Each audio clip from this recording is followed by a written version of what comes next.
The Korean Peninsula is a land known for its lush mountains and deep valleys, but it's also known for being divided, split in half by a heavily fortified border, with one side ruled by an oppressive communist regime and the other side ruled by a democratic government. It's hard to believe that this division didn't always exist, because at one point this region was united. But that changed during the 20th century when two superpowers aligned with different ideologies clashed over which system would take over the peninsula. The result was a 3-year conflict between North Korea, backed by China and Russia, and South Korea, backed by the United Nations, most notably the United States. This is the Korean War. This is a World War II special episode looking back at conflicts throughout history. Our first stop takes us to the aftermath of World War II in 1945, when the victorious Allies met together at the Potsdam Conference. One item on their agenda was what would happen to the Japanese Empire now that they had surrendered. When it came to Korea, which had been under Japanese rule since 1910, the leaders agreed to divide the peninsula along the 38th parallel, with the Soviet Union administering the north and the United Kingdom administering the south. This meant that the first change to Korea's administration in more than 35 years would be a split between two foreign powers. This division would sow the seeds for future conflict. At this time, there were two Koreas. In the north, there was little freedom of speech or religion, and the economy was run by the government. Private property was abolished, and farmers had to give up their land. And in the south, there was a free market economy, a free press, and the right to travel abroad. The tension between the two Koreas only grew. Both sides wanted to unify the peninsula under their respective political systems. To make matters worse, the US and Soviet Union relationship cooled and entered into a period known as the Cold War, where the two superpowers competed against each other around the world. Korea became a proxy battleground. Each side would arm and train their respective Koreas to serve as their proxies against the other. In June 1950, the North Korean People's Army crossed the 38th parallel and began marching south. Within weeks, they had pushed the South Korean army all the way back to the coast. It looked like North Korea was about to win the war before it even began. But then something unexpected happened. The US led a UN intervention force to fight back the North Koreans. What followed was one of the most daring military operations of the entire war. The US landed 50,000 soldiers behind enemy lines near the port city of Inchon.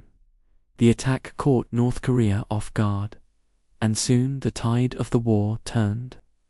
By September, the UN forces had pushed the North Korean army all the way back up to the 38th parallel. It looked like the UN forces were going to push north of the parallel and reunify the peninsula under the South's rule.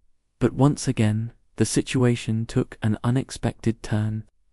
Our next stop takes us to the end of 1950, when Chinese leader Mao Zedong decided to enter the war. You see, just a few months earlier, the Chinese had fought alongside North Korea at the Battle of Inchon.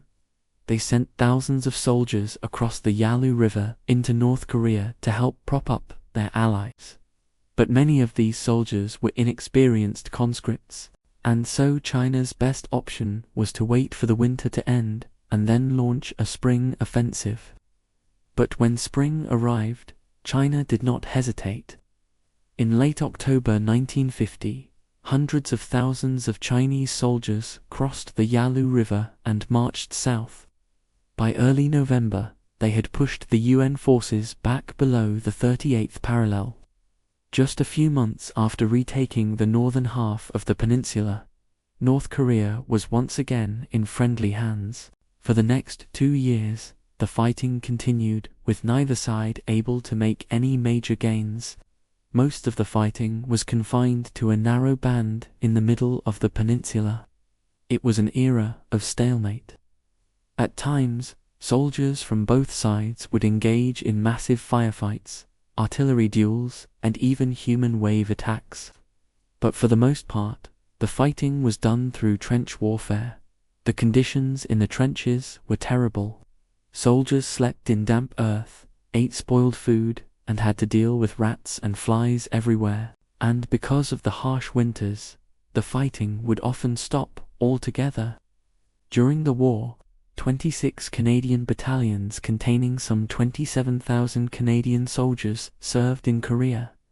That may seem like a lot, but consider that Canada's population at the time was about 14 million people. That means that roughly 2% of Canada's population served overseas during the war.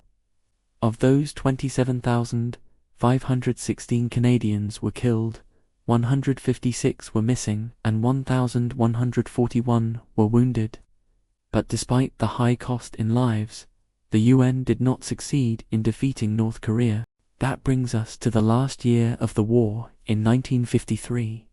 By this time, both sides were exhausted and simply wanted the fighting to end. There were countless examples of soldiers refusing to go out on missions, insubordination, and even entire units switching sides. This led to the Korean Armistice Agreement, which was signed on July 27, 1953. It led to an immediate ceasefire, and the border between North and South Korea was settled at roughly where it is today. Although an armistice was signed, no peace treaty was ever created, meaning technically the war never ended. Today, there is still a demilitarized zone separating North and South Korea patrolled by UN soldiers. And that brings us to the present day. After 72 years, the peninsula is still divided.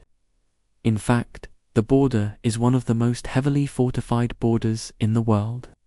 If you flew a drone across the border, chances are you would get shot down.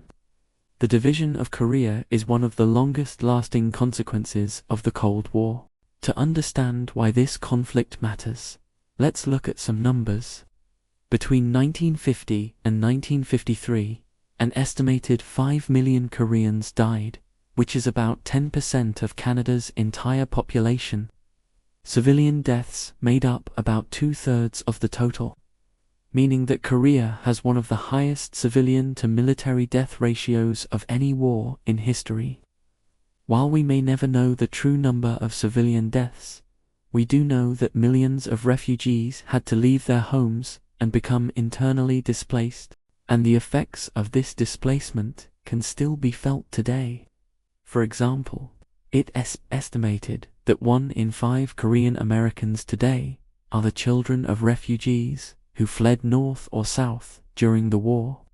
But while millions were killed, others were busy rebuilding their lives. The war devastated the economy of both Koreas, but the South was much more successful at rebuilding.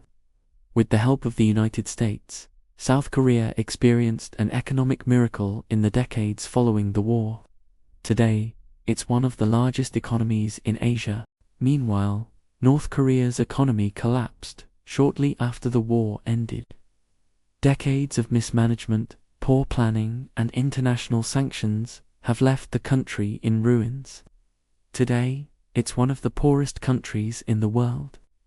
The Korean War is often called the first battle of the Cold War. On one side was a loose alliance led by the United States, and on the other side was another loose alliance led by China. It was a war where neither side could claim a clear victory, but it was also a war with huge consequences for the world. Let's think back to what the world was like before the Korean War. The world was divided between two superpowers who had just fought the deadliest war in history. There was a fear that the rivalry between the United States and the Soviet Union might escalate into another global conflict. But with the outbreak of the Korean War, it became clear that the Cold War had begun. The Korean Peninsula was the first battleground, but it wouldn't be the last. Conflicts around the world from Vietnam to Afghanistan to Ukraine can all be traced back to the start of the Cold War in Korea. Thank you for watching.